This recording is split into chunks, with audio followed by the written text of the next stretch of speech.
Hola, mi nombre es Patricio. Vamos a continuar con la lección número 12 que vimos la semana pasada, que vimos la introducción.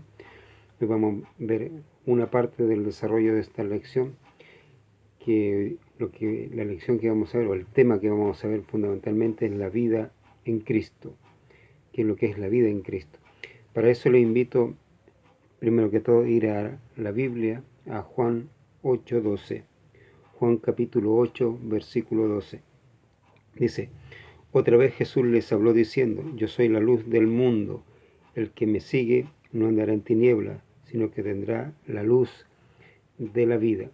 Este versículo lo vamos a usar la próxima semana, pero yo quería un poco explicarlo, o mejor dicho, leerlo, para que ustedes lo vayan analizando. Ojalá en su casa estudienlo. Juan 8:12, si lo pueden estudiar, desarrollenlo, estudienlo, escríbanlo, medítelo, piénselo. Y la próxima semana ese lo vamos a ver. Ahora vamos a ir al versículo que vamos a ver el día de hoy, con el cual vamos a desarrollar todo el tema de vivir en Cristo. Para eso les invito a ir a Filipenses.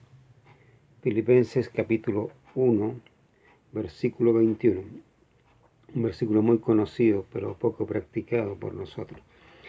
Dice así: porque para mí el vivir es Cristo y el morir es ganancia.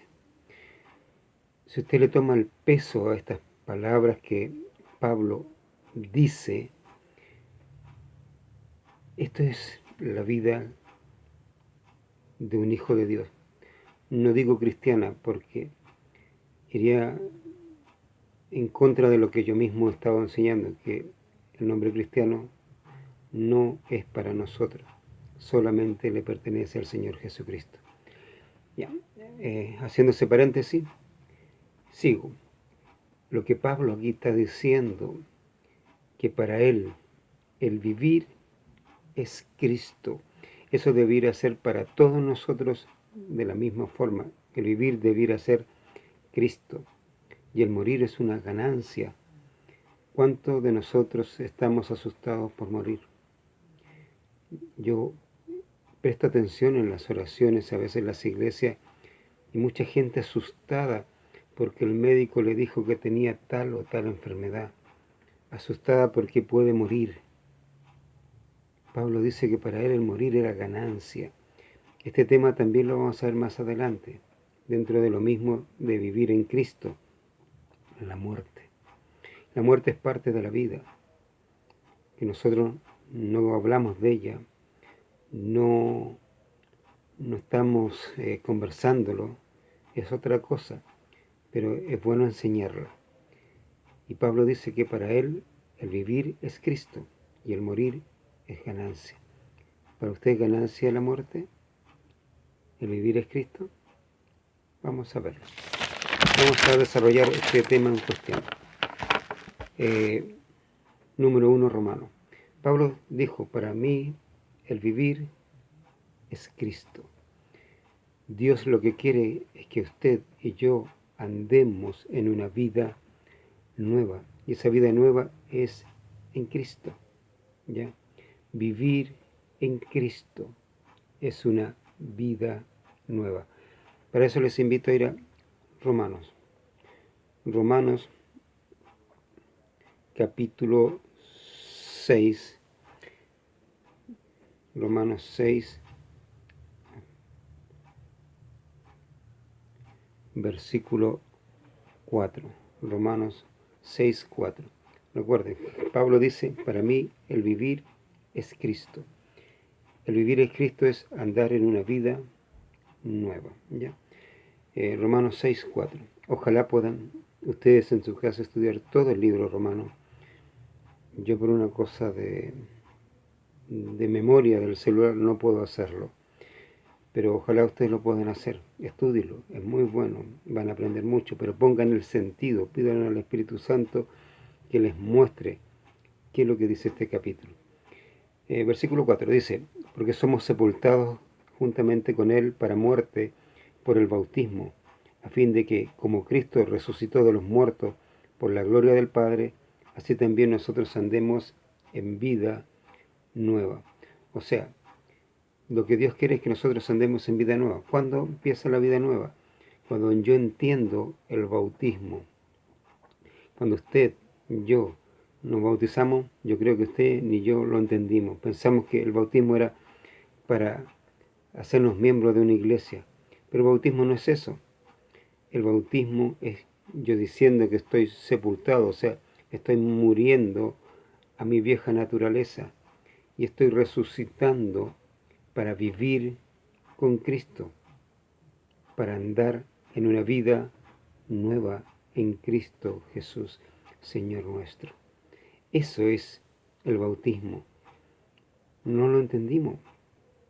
Por lo mismo, no vivimos en Cristo, sino que estamos viviendo en nosotros mismos, o mejor dicho, en la vieja naturaleza.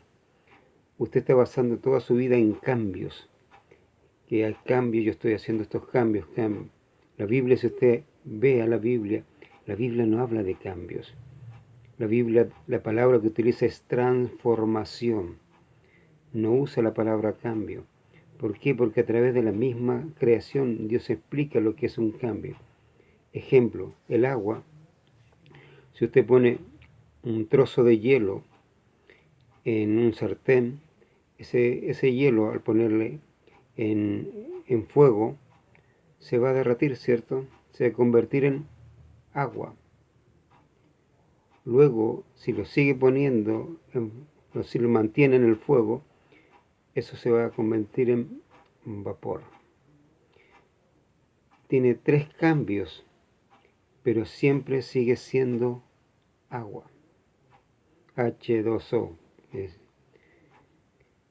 No hay una transformación del elemento, sino que solamente hay cambios de sólido a líquido, de líquido a gaseoso, pero siempre sigue siendo agua.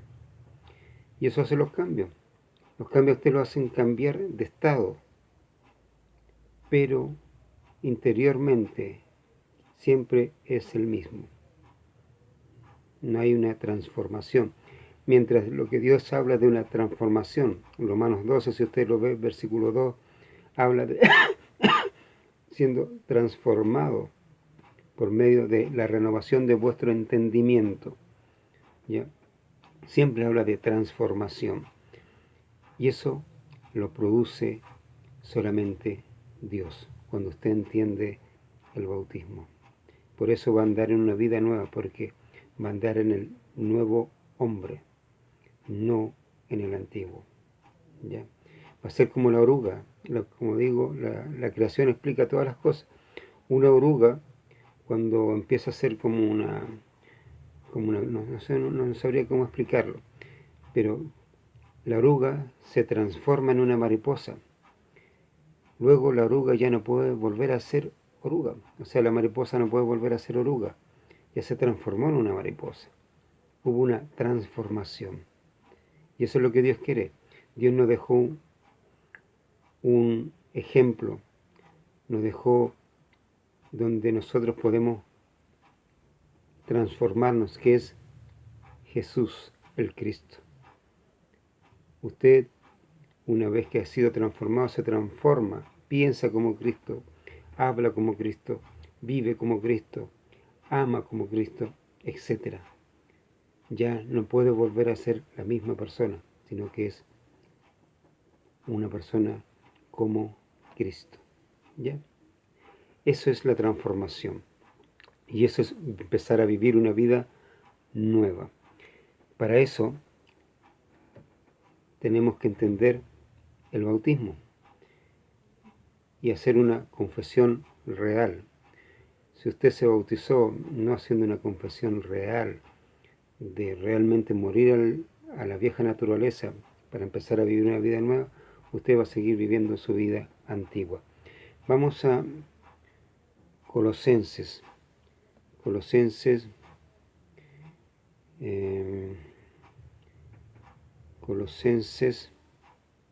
capítulo 3, versículo 1 al 4. Dice: si pues habéis resucitado con Cristo, buscad las cosas de arriba, donde está Cristo sentado a la diestra de Dios. Poned la mira en las cosas de arriba, no en las de la tierra, porque habéis muerto, y vuestra vida está escondida con Cristo en Dios. Cuando Cristo, vuestra vida, se manifieste, entonces vosotros seréis manifestados con Él en gloria. Ahora le va dando un poco más sentido a la palabra que dice Pablo. Para mí el vivir es Cristo. Pablo empieza con una frase, dice, sí, pues, habéis resucitado con Cristo. Si se da cuenta, Pablo está tomando lo mismo del capítulo 6 de Romanos. Dice, fuimos sepultados y luego resucitamos. ¿Con quién? Con Cristo. Si usted resucitó con Cristo, estos dos puntos que vamos a tocar son para usted. Si usted no ha resucitado con Cristo, tiene que empezar primero entendiendo el bautismo, pidiéndole a Dios que le haga entender eso, para que resucite y empiece a entender lo que es vivir en Cristo. ¿Ya? Bueno, primera cosa que dice Pablo aquí, versículo 1 del capítulo 3. Si pues habéis resucitado con Cristo, tenemos claro eso. Buscad las cosas de arriba, donde está Cristo sentado a la diestra de Dios. Buscad las cosas de arriba, donde está Cristo sentado a la diestra de Dios. Todo lo que tenemos espiritualmente aquí viene de arriba, del cielo. Por lo tanto, ¿qué es lo que tiene que pasar en nosotros para buscar las cosas de arriba? Primero, tenemos que despertar el espíritu. Usted, si entendió el bautismo, entendió que tiene que morir al yo, usted recién ha sido despertado. Dios recién lo despertó y está ahí. Entonces, al despertarse, ¿qué es lo que tiene que hacer? Como dije, buscar las cosas de arriba. Y al despertarse, ¿qué va a hacer? Va a empezar a ocuparse de las cosas del Espíritu. Miren, vamos a ver algunos versículos. Juan capítulo 6, versículo 63. Juan 6, se me pierde, 6:63, dice así la escritura. El espíritu es el que da vida, ¿ya? La carne para nada aprovecha. La palabra que yo os he hablado son espíritu y son vida. Dice que el espíritu es el que da vida. La carne para nada aprovecha. ¿Qué comparación está haciendo aquí el Señor Jesucristo? Nosotros, cuando no entendíamos el bautismo, vivíamos para la carne. Usted trabaja, usted invierte todo su tiempo en las cosas de la carne, aunque usted no lo crea. Para usted el único tiempo para Dios es el día domingo y algún día donde va a hacer alguna actividad especial, ya sea oración, ir a predicar, hacer, y cree que todo eso es lo que tiene que hacer. Si se da cuenta, su corazón, su mente, su alma, todo está metido acá, en este mundo. Si usted despertó, se va a dar cuenta que todo lo que había hecho, lo había hecho en la carne. Por lo tanto, ahora tiene que empezar a buscar las cosas del Espíritu. ¿Qué dice aquí? ¿Qué primera cosa tendría que empezar a buscar? El 63 dice, el Espíritu es el que da vida, ¿cierto? ¿Ya? La carne para nada aprovecha. Las palabras que yo os he hablado son espíritu y son vida. Ahora lo que tiene que empezar es alimentarse de la palabra de Dios, pero a través del Espíritu Santo. El Espíritu Santo tiene que entrar a alimentarlo, a enseñarle. Él tiene que explicarle la Escritura. Antes era usted con sus conocimientos, con su intelecto, con digamos, libros que tenía a veces ahí al lado que le explicaban acerca de la Biblia. Ahora no. Ahora va a ser el Espíritu el que le explique la Escritura, que le enseñe todo lo que tiene que aprender. ¿Ya? Eso es lo que primero, la Escritura. Segundo, ¿qué cosa tengo que buscar? Romanos capítulo 8. Romanos capítulo 8, versículo 2. 8:2 dice: porque la ley del Espíritu de vida en Cristo Jesús me ha librado de la ley del pecado y de la muerte. ¿Ya? Dice que porque la ley del Espíritu de vida en Cristo Jesús me ha librado de la ley del pecado y de la muerte. Vamos a leer el versículo 1 para que lo entendamos mejor. Ahora pues, ninguna condenación hay para los que están en Cristo Jesús, los que no andan conforme a la carne, sino conforme al Espíritu.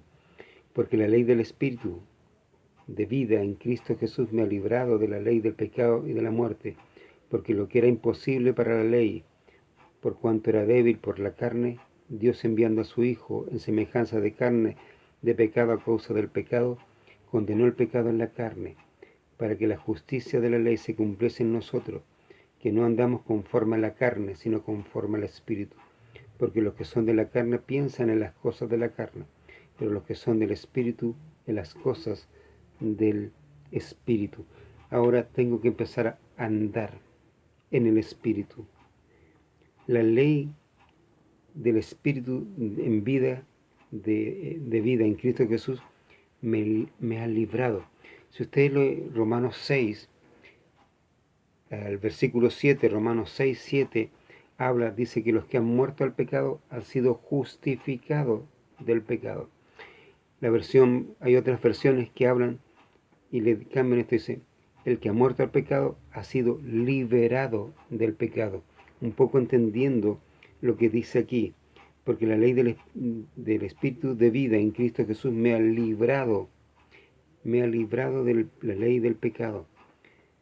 Usted, cuando empiece a andar en el Espíritu, ¿por qué? Porque el Espíritu le va a ir enseñando las Escrituras y Él le va a ir enseñando a caminar, a dar los pasos en este camino que es Jesús. Jesús dijo, yo soy el camino. Ahí el Espíritu lo va a ir guiando, porque Él es nuestra guía, nos va a ir guiando cómo debo andar. Él me va a ir explicando a través de la propia Escritura, dando los pasos. Voy a andar en el Espíritu. Lo va a ir mostrando. Él le va a ir enseñando qué pasos tiene que usted dar, qué pasos tengo que dar yo en este camino. Porque Él tiene un propósito para usted como un propósito para mí. Y Él ahí me va a liberar del pecado. Ahí se cumple lo que dice Juan, que nosotros, si la simiente, si el Espíritu Santo tiene control de nosotros, no pecamos,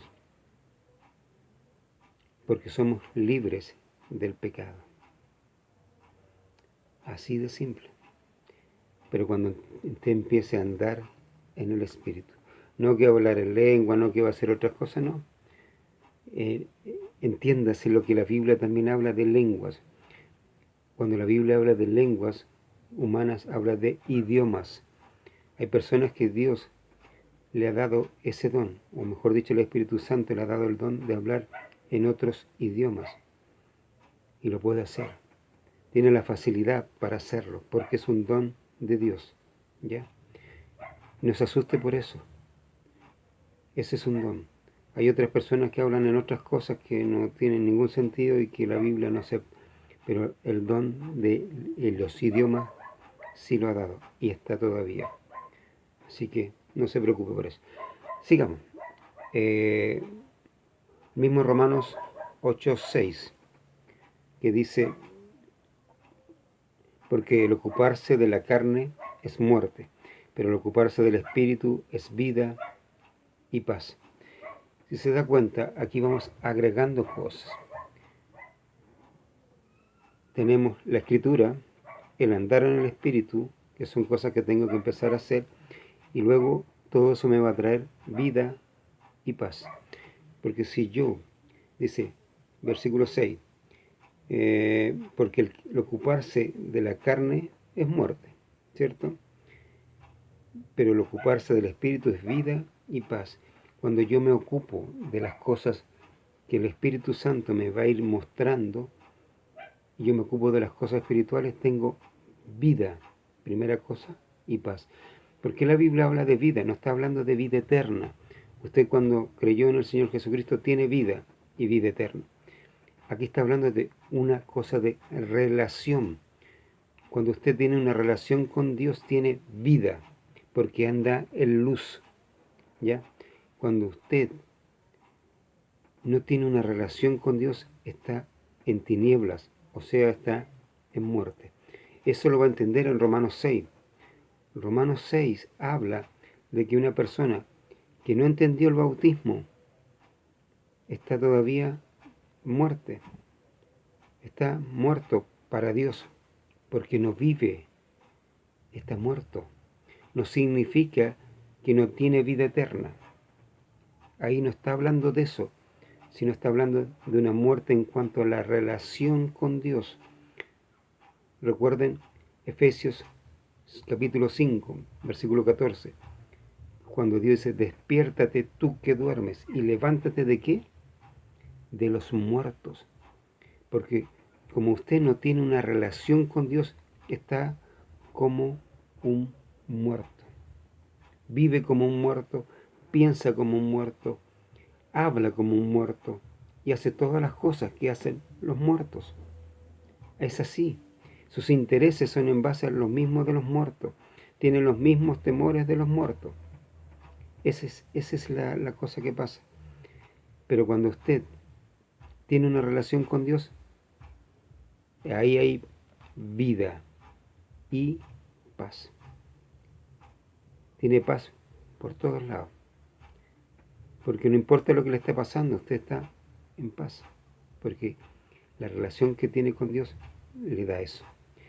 Una vez que tiene esto, que ya las escrituras se le van a abrir porque el Espíritu Santo le va a enseñar las escrituras, porque está buscando eso, recuerda que está buscando las cosas de arriba, porque fue despertado el Espíritu en sí, el Espíritu Santo fue despertado en usted, y está buscando las cosas de arriba. Va a buscar primero la Biblia, luego va a andar en el Espíritu, y tercero, se va a ocupar de las cosas del Espíritu. ¿Ya? ¿Qué va a producir esto? Que usted va a empezar a sembrar. Gálatas capítulo 6. Gálatas capítulo 6, versículos 7 y 8. Dice, no os engañéis, Dios no puede ser burlado, pues todo lo que el hombre sembrare, eso también segará. Porque el que siembra para su carne, de la carne segará corrupción, mas el que siembra para el Espíritu, del Espíritu segará vida eterna. No nos cansemos, pues, de hacer bien, porque a su tiempo segaremos si nos desmayamos. Así que según tengamos oportunidad, hagamos bien a todos, y mayormente a los de la familia de la fe. Pablo dice, no os engañéis. La palabra engañar, si usted también va a Colosenses capítulo 2, versículo 8, también utiliza, no os engañéis, que nadie os engañe. Primero, no os engañéis ustedes y que nadie os engañe. ¿Por qué? Porque en cuanto al sembrar, hay que tener claro, dice, Dios no puede ser burlado, pues todo lo que el hombre sembrare, eso también segará. Si usted ciega, o mejor dicho, si usted siembra para la carne, de la carne va a segar, dice, corrupción. ¿Por qué usa la palabra corrupción? Corrupción es corroer, algo que se echa a perder, ya no sirve, etc. A eso se está refiriendo. Usa el mismo término que usa el Señor Jesucristo en cuanto cuando dice que no pongan la mira en las cosas de la tierra, donde ladrones minan y hurtan, y donde el orín corrompe, ¿cierto? Donde el orín corrompe, utiliza la misma terminación. Y Jesús está diciendo, vivan las cosas de arriba, pongan la mira en las cosas de arriba, miren hacia arriba, busquen las cosas de arriba, no las de la tierra. Si ustedes empiezan a sembrar en la tierra, todo lo que obtengan de la tierra se corroe. Es corrupción. Y como dice Pablo, desnudo salí del vientre de mi madre y desnudo volveré allá. Así que simple y sencillamente no se va a llevar nada. Es así. Esa es la cosa. Por lo tanto, si usted empieza a sembrar, Dios le va a ir enseñando lo que tiene que sembrar, las cosas buenas que tiene que hacer, pero que tiene que hacer en el Espíritu, porque ya está andando en el Espíritu. El Espíritu Santo le está enseñando en la Escritura, ¿ya? Tercera cosa. Tercera cosa. Dice, para darnos vida. Usted está sembrando y va a dar vida, y no solamente a usted, sino a otras personas. Romanos 8. Romanos capítulo 8, versículo 11. Dice, y si el espíritu de aquel que levantó de los muertos a Jesús mora en vosotros, el que levantó de los muertos a Cristo Jesús vivificará también vuestros cuerpos mortales por su espíritu que mora en vosotros. O sea, si seguimos la secuencia, si se da cuenta, letra A, lo que Dios dice, buscar las cosas de arriba. 1. Dios despertó su espíritu, lo despertó para que usted busque las cosas de arriba. ¿Qué cosa? La Biblia. El Espíritu Santo le va a enseñar la Biblia. Él le va a enseñar a andar en el Espíritu, en este camino llamado Cristo. Le va a ayudar a sembrar las cosas correctas. Y por último, nos va a dar vida. ¿Por qué, te dirá usted, por qué tengo que tener vida? Si usted quiere darle vida a alguna persona, tiene que tenerla usted. Es por eso que si usted se da cuenta y analiza las iglesias son siempre una cierta cantidad, 150, 200, aquellas que se llaman fundamentalistas. No tienen más que eso. ¿Por qué? Porque no tienen vida en sí mismos. Porque el Espíritu no le ha vivificado, no le ha dado vida, porque están viviendo en la carne todavía. Cuando estén viviendo en el Espíritu, ustedes cada uno va a tener vida, y va a tener tanta vida que esa vida se va a transmitir a otros que la necesitan. Eso es la primera parte, el despertar del Espíritu, o sea, el buscar las cosas de arriba. Lo otro que nos dice Colosenses capítulo 3, y estoy un poco apurado, fundamentalmente, porque mi memoria del celular no es muy buena, y a veces me hace chuecuras que me deja a mitad de camino. Y ojalá, quiero ser igual claro, ojalá que lo estén entendiendo. Vamos a Colosenses. Colosenses capítulo 3, versículo 2. Dice, poned la mira en las cosas de arriba, no en las de la tierra. Estamos hablando de andar en una vida nueva, o sea, como dice Pablo, para mí el vivir es Cristo. ¿Ya? Vimos, letra A, buscar las cosas de arriba. 1, el despertar que hace Dios del Espíritu Santo en nosotros. ¿Qué cosa nos da? Nos entrega la Escritura, nos enseña a andar, y lo otro, a preocuparnos o ocuparnos de las cosas espirituales, ¿cierto? Esas tres cosas están dentro de un solo punto. 1. El punto 2, en el Espíritu vamos a sembrar correctamente, y en el punto 3 nos va a dar vida para poder nosotros transmitir vida a otro. ¿Ya? Eso va a producir el buscar las cosas de arriba. Ahora, dice, miren las cosas de arriba. Cuando usted pone algo fijo, pone la mira en algo fijamente, es porque usted está diciendo, yo tengo una planificación, tengo un objetivo a seguir, ¿cierto? Eso es lo que está haciendo. Y eso es lo que le dice Pablo, y eso es lo que dice el Señor Jesucristo, que nosotros tenemos que poner las cosas, mirar las cosas de arriba, no las de la tierra. Y eso es lo que está diciendo Pablo también. Y si usted Ve Filipenses, Pablo dice que él tiene puesta la mira en la meta, porque él quiere ir hacia allá, hacia la meta. Y eso es lo que nosotros tenemos que hacer. Para eso yo tengo que invertir vida, porque el poner la mira hay una planificación de vida, y ahí es donde usted tiene que invertir su vida, mi vida, para vivir en Cristo. ¿Ya? Vamos a ver lo primero. Proverbios. Proverbios capítulo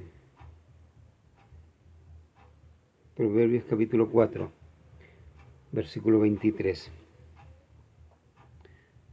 4:23 de Proverbios. La Biblia dice así: sobre toda cosa guardada, guarda tu corazón, porque de él mana la vida. Quiero un poco explicar esto. Lo que la Escritura habla de guardar el corazón, porque de él mana la vida. El corazón es el que nosotros nos produce, es el motor, si se puede decirlo así, de hacer las cosas. Todo lo que usted tenga en su corazón lo va a vivir. Es por eso que Jesús dice que de la abundancia del corazón, ¿qué cosa? Habla la boca. Y no solamente la habla, sino que la vive, lo hace. Si usted en su corazón tiene proyectos, todos esos proyectos que tiene, de la universidad, de sacar este título, de trabajar en esto, de invertir en esto otro, todo eso está en su corazón. Y por eso lo está haciendo. Y lo va a llegar a hacer. Y a veces le agradece a Dios de algo que Dios no quiere que haga, sino es usted, porque usted está viviendo en la carne. ¿Ya? Cuando usted entienda, haya pasado todo el proceso anterior y empiece a planificar en base a las cosas espirituales, usted va a empezar a vivir conforme a lo que Dios quiere. ¿Ya? Y por eso que hay que guardar el corazón. ¿Para qué? Para que el corazón empiece a guardar la Escritura. Todo lo que la Escritura dice lo empieza a guardar para hacerlo, hacerlo, hacerlo. ¿Ya? Porque el corazón nos lleva a poner en obra las cosas. Porque Dios, cuando nosotros tenemos en nuestro corazón, está lleno de la mora en abundancia de la Escritura, Dios va a producir en nosotros el querer como el hacer por su buena voluntad. Él lo va a producir. ¿Entiende? Usted siempre va a ser un vaso útil para Dios. ¿Ya? Sigamos. La primera cosa que yo tengo que hacer es limpiar mi corazón. Es lo primero que yo tengo que hacer. Nuestro corazón está sucio. Recuerden lo que dice el Señor Jesucristo, que del corazón están el adulterio, los malos pensamientos, la fornicación, la mentira, etc. Todo lo que contamina al hombre está dentro, está en nuestro corazón. Por lo tanto, yo tengo que limpiar mi corazón. Es lo primero que tengo que hacer, limpiarlo. ¿Cómo se limpia? Con la Escritura. Tan simple como eso, con lo que hicimos primero, de buscar la Escritura, va a ir limpiando su corazón, va a ir sacando todo aquello que está malo. Cuando usted guarda, cuando usted entiende la Escritura, la guarda y vive lo que ha guardado. ¿Ya? Ahí se va limpiando, se va limpiando. Y usted, al limpiarse, su cuerpo se va llenando de luz. Aunque usted no lo crea, es así. Porque se va llenando de vida. Y la vida es luz. Y eso lo vamos a ver, si Dios quiere, la próxima semana. Segundo, para que la Escritura haga que la vida en nosotros fluya. Recuerda lo que decía con referencia a Romanos 8:11, que el espíritu de vida va a vivificar nuestro espíritu, va a vivificar nuestro cuerpo mortal, nos va a dar vida. Y eso lo vamos a ver. Vamos a 2 Timoteo.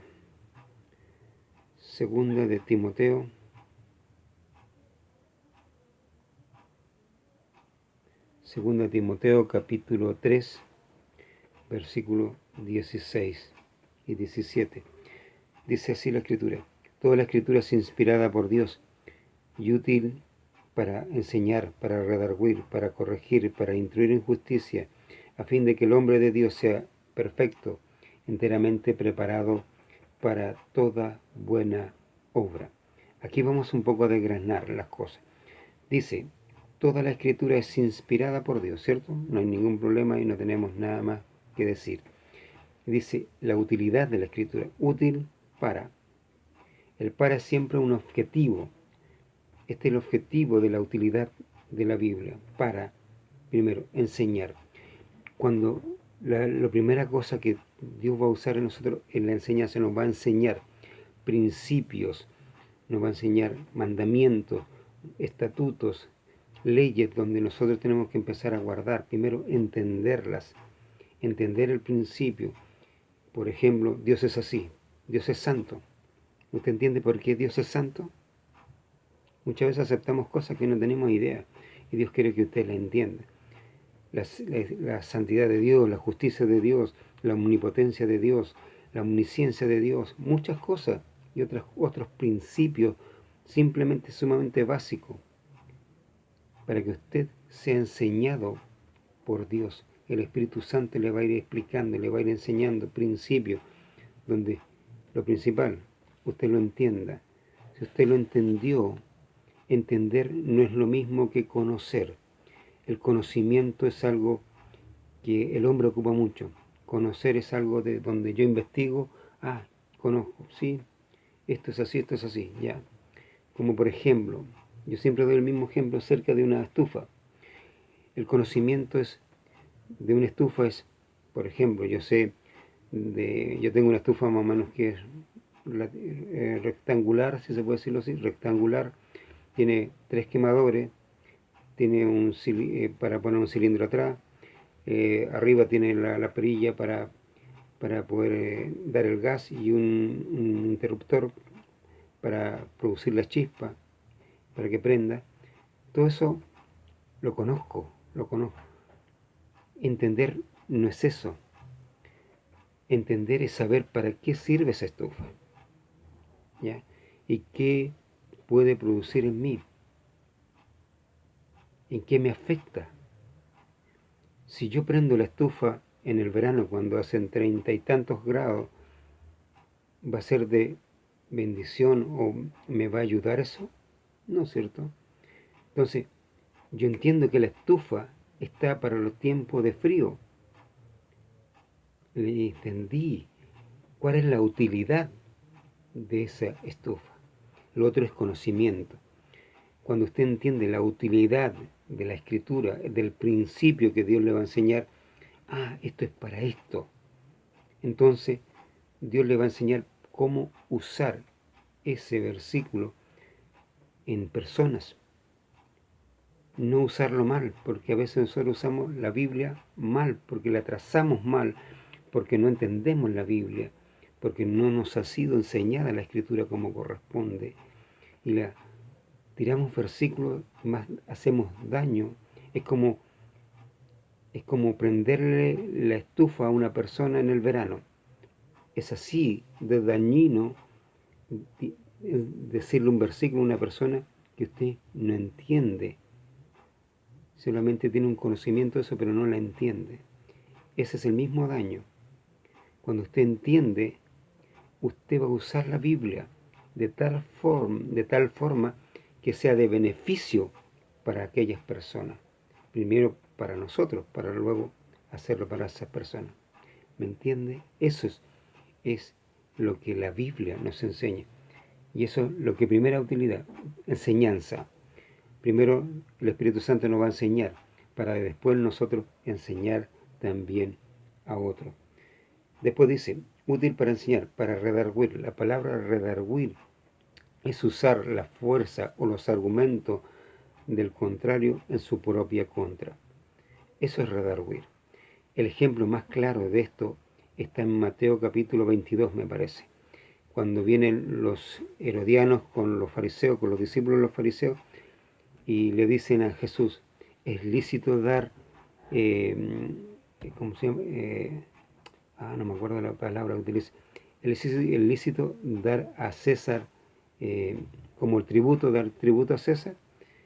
Y ellos esperaban pillar a Jesús en alguna palabra. Y Jesús le dice algo muy sabio. Y aquí utiliza la palabra redarguir. Le dice, muéstrenme la moneda. O sea, le está diciendo, muéstrenme los argumentos. Y se le mostraron la moneda. Y Jesús, al ver la moneda, después le dice, dad a César lo que es de César y a Dios lo que es de Dios. O sea, utilizó los propios argumentos de ellos en su propia contra. Eso es redarguir.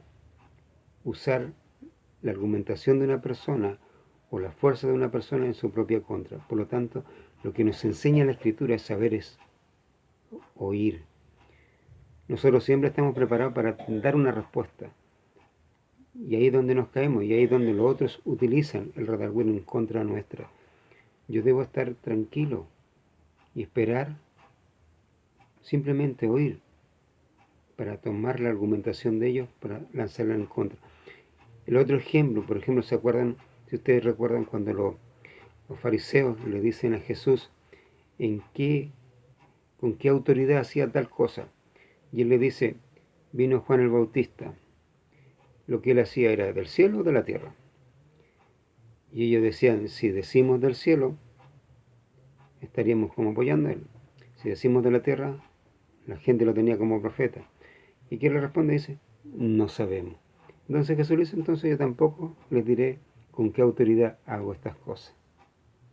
¿Ven? Él usó la argumentación de ellos en su contra. Yo tengo que ser sabio en eso. Y Dios me va a enseñar a hacerlo. Por lo tanto, yo tengo que tener, digamos, training en esta cosa. Tengo que empezar a entender las Escrituras para saber usar las Escrituras. Así de simple. Así es la cosa. Mire, y en el mismo versículo 16 dice, para corregir, la otra utilidad es para corregir. Cuando yo uso bien las Escrituras, yo puedo corregir a una persona. Le puedo decir, mire, lo que tú estás haciendo está incorrecto. La Escritura, lo que tú estás diciendo no dice eso, sino que la Escritura dice esto, esto, esto, esto, esto. Y lo que tú estás haciendo es todo lo contrario. Y lo que estás diciendo no consigue, o sea, no dice la Biblia. Eso se pasa cuando usted le entendió la Biblia, cuando el Espíritu Santo le enseñó y usted entendió. Como el ejemplo que yo le daba de la estufa. Cuando usted sabe que la estufa le sirve en el invierno, usted la va a usar correctamente. Pero si usted la usa en verano, va a ser un daño. Y lo mismo que la Biblia. Si usted no la sabe usar, puede hacer más daño que un beneficio. Porque no ha entendido el versículo que está usando. ¿Ya? Y para corregir se utiliza el mismo principio. Entender para usar la Biblia y solamente la Escritura va a corregir, porque el Espíritu Santo va a usar ese versículo de tal forma que corrija a la persona, ¿ya? Porque usted entendió, usa ese versículo. Y lo último dice, para instruir en justicia. La Escritura me va a instruir en qué, en la justicia de Dios. ¿Dónde está la justicia de Dios? La justicia de Dios está en el Evangelio. Romanos capítulo 1, que dice que la justicia de Dios se revela por fe y para fe, como está escrito, mas el justo por la fe vivirá. La justicia se revela por fe. Y la justicia está implícita en el Evangelio. ¿Cuál es la justicia de Dios? De decirle al incrédulo que Cristo es nuestra justicia. El Señor Jesucristo es el que murió por nosotros, el que fue sepultado y que resucitó el tercer día. Ahí se revela la justicia de Dios. Si el incrédulo lo cree, es salvo. Si no lo cree, la justicia dice que va a pagar las consecuencias de su incredulidad. Me instruye. La Biblia me enseña para saber evangelizar correctamente, para entregar bien la justicia, no solamente en el Evangelio, sino que también en cuanto a la relación de hermanos con hermanos. A ser justo, a ser un hombre o persona justa, a saber usar las Escrituras. Y versículo 17, dice, a fin de que el hombre de Dios sea, ¿qué cosa? Perfecto. El hombre de Dios puede ser perfecto aquí. Siempre le han dicho a usted que arriba va a ser perfecto. Mentira, aquí puede ser perfecto. Enteramente preparado, ¿para qué? Para toda buena obra. Una vez que Dios lo ha preparado, usted va a poder hacer las cosas, porque va a estar preparado. Es como los discípulos, cuando estuvieron preparados, el Espíritu Santo vino, los usó. ¿Y cuántas personas se convirtieron? En un tiempo 5.000, 3.000, etc. Mucha gente posteriormente. ¿Cuánta gente hay en su iglesia? ¿Cuántas personas Felipe evangelizó siendo usado por el Espíritu Santo? Un solo hombre. Muchísimas en Samaria. ¿Cuántas personas usted siendo usado por el Espíritu evangelizado? Yo creo que ninguna. En la carne a lo mejor uno o dos. Y ahí se ven los resultados de por qué las iglesias no crecen ni se multiplican. ¿Por qué? Por esto. Porque no están viviendo para Cristo. Y ahí usted va a poder trabajar, ser usado por Dios. Así de simple, ser usado por el Espíritu Santo. Eso es el último punto. Y ahí se cumple lo que dice Pablo: para mí el vivir es Cristo. Mire, por último, si alcanzo para leerles 2 Corintios, que va a ser el último versículo. 2 Corintios, se me pierde Corintios, no te me pierdas, por favor. Aquí está. 2 Corintios, capítulo 4, versículos 1 al 7, pero vamos a leer 2 Corintios 4, 6 y 7. Dice: porque Dios, que mandó que de las tinieblas resplandeciese la luz, es el que resplandeció en nuestros corazones para iluminación del conocimiento de la gloria de Dios en la faz de Jesucristo. Dios quiere que usted y yo nos llenemos de luz, de vida, que es lo que vamos a ver la próxima semana. Usted quiere andar en una vida nueva, como dijo Pablo: para mí el vivir es Cristo. ¿Quiere vivir en Cristo? Estos son los pasos a seguir. Ojalá lo haya entendido, ojalá haya entendido principalmente el bautismo, y que empiece a vivir para andar una vida nueva, que es andar en Cristo. Que Dios le bendiga y que realmente usted sea alguien muy usado por Dios, para que a través de usted se ramifique la vida y se multiplique, no solamente en su iglesia, sino ojalá en todas las iglesias. Que Dios les bendiga y hasta la próxima semana.